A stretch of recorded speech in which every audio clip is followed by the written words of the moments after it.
Tips para diseñar en Canva. Hola a todos, en el video de hoy empezamos con una serie de videos donde te voy a mostrar los errores más comunes que cometemos al hacer nuestros diseños en Canva y te explicaré cómo evitarlos para hacer que nuestras creaciones se vean profesionales, brillen y destaquen. Comencemos. El error número uno es mezclar estilo de elementos sin criterio.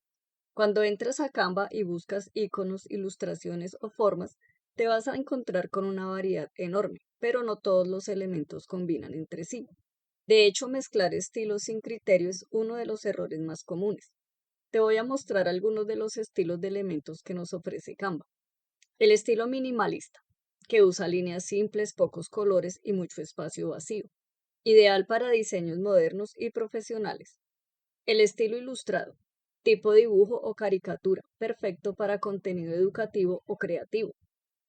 El estilo realista, con sombras y texturas que funcionan muy bien para mostrar productos o hacer mockups. También hay elementos abstractos con formas geométricas y trazos artísticos. Y también están los stickers animados, que son más informales y se usan mucho en redes sociales. El problema ocurre cuando mezclamos estos estilos sin pensar. Por ejemplo, usar un icono minimalista junto a una ilustración tipo cartón y un sticker animado puede hacer que tu diseño se vea desordenado y poco profesional. La solución: antes de agregar elementos, pregúntate, ¿qué estilo representa mejor mi marca o mi mensaje? Canva te permite buscar elementos por estilo usando palabras clave como minimalist, flat, illustration, realistic, abstract, entre otras. Recuerda, la coherencia visual es clave. Si mantienes un estilo definido, tu diseño se verá mucho más atractivo y profesional. ¿Has cometido este error? Cuéntamelo en los comentarios, me encanta leerte.